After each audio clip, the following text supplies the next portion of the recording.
I'm Lauren Clark. I'm the wife of Bob Willis, who died in December 2019. Today we're at Lord's, the home of cricket, and we're here to talk about Bob. It really was a difficult delivery. He's gone. Very good piece of bowling from Bob Willis. He had enormous big hair, had an iconic action that sort of went all over the place. Somehow he managed to bowl it straight at the end.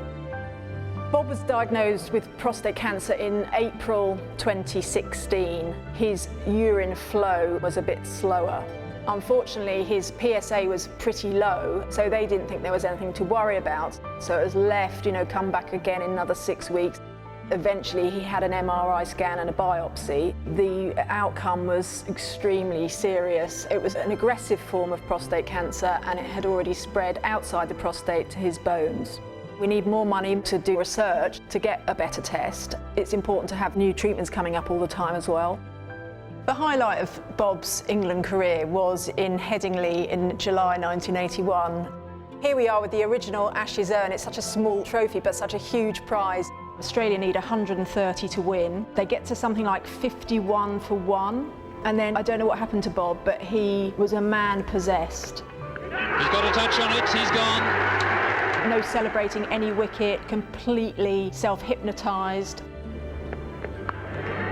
And he's got it! Oh, what a good catch. Yes, he's got a touch. Willis has taken his 6th wicket, and England on the brink of an absolutely sensational victory. Bob bowled them out 8 for 43, and they won the match. Bowl him. It's all over. And it is one of the most fantastic victories ever known. Bob Willis, 8 wickets. A fabulous performance. In 1981, the Ashes series was quite rightly called Botham's Ashes. And he teed up Bob to produce that great performance with 149 not out. It was great to see Bob come back and prove all his critics wrong this winter when they wrote him off. But if it hadn't been for Bob's 8 for 43 at the very end, we wouldn't have won the Ashes and the story would have been very different. The decisive over was that last over before lunch, wasn't it? Yeah, well, I told Mike I was a bit too old to be bowling into the wind, so I better bowl the other end.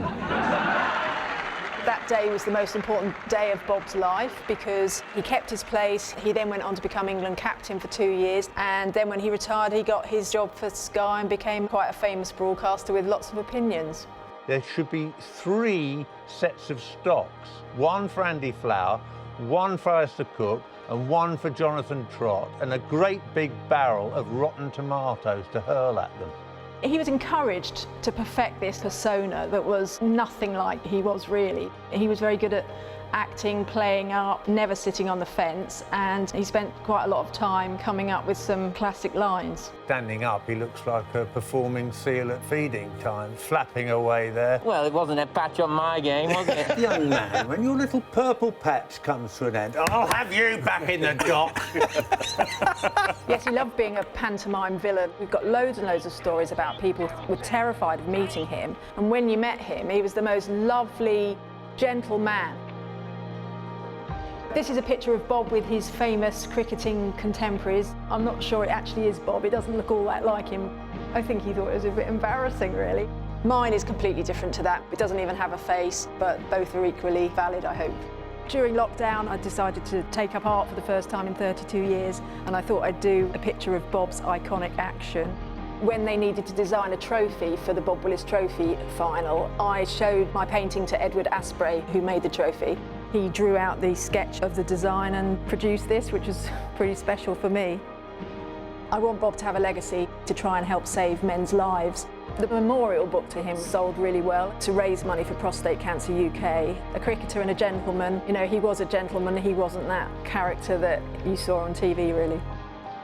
1 in 8 men get prostate cancer.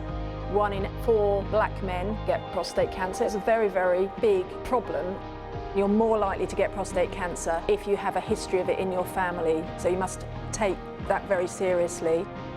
I urge men and their wives and partners join the fight to stop prostate cancer killing men unnecessarily and far too young. It doesn't have to kill you, but if you leave it too late, it can be devastating.